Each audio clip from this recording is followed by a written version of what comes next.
কিছুমান মানুহে যে কয় নে যে মহিলাই কেৱল পৃথিৱীত জন্ম দিয়ে, জীৱনটো যে আছে না সেইটো কেৱল মহিলাই আনে। মহিলাৰ যে দেহটো আছে না, সেইবিলাক অংগ প্ৰত্যংগ আছে, সেইটো না এটা জীৱন ক্ৰিয়েট কৰে।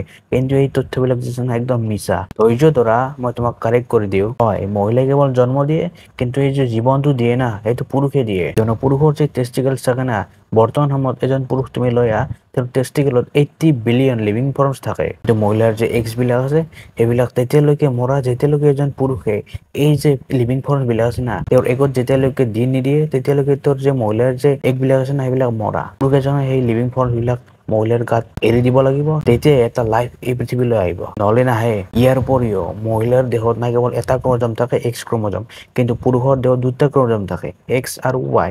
সেইবাবে আমি পুৰুষে নিৰ্ধাৰিত কৰো যে বেবিটো যে হ'ব না, সেইটো মেল হ'ব না ফিমেল হ'ব। সেইবাবে মহিলাসকলে তেওঁৰ যে দেউতাক আছে না, তাক ধন্যবাদ দিয়া উচিত যে তেওঁ না তাইক এই পৃথিৱীলৈ আনিছে। কিয়নো তাৰ যে মাক আছে না, তেওঁ কেৱল জন্ম হৈ দিছে, কিন্তু এই জীৱনটো যে দিছে না, সেইটো তেওঁৰ দেউতাকে দিছে। সেইকাৰণে আমি মাক আৰু দেউতাক দুয়োকে উচিত সন্মান দিয়া উচিত। জন্ম দিয়াটো এটা 50-50 পাৰ্টনাৰশ্বিপ, কাৰণ এজনে অকলে একো কৰিব নোৱাৰে। সেইবাবে আমি যে সন্মানটো আছে না, দুয়োজনকে সমানে দিয়া উচিত। এজনক ভগৱান বনাই দিম আৰু এজনক নেগলেক্ট কৰিম, সেনেকে নহ'ব। কিয়নো মাকে যিমান কষ্ট কৰে, দেউতাকে সিমান কষ্ট কৰে। এজনে অলপ পেইন বেছিকে সহ্য কৰে, আনজনে সেই পেইনটো না বেলেগ চাইডে দি পায়। সেইবাবে দুয়োজনকে সমান সন্মান দিয়া উচিত, কাৰণ দুয়ো মহান।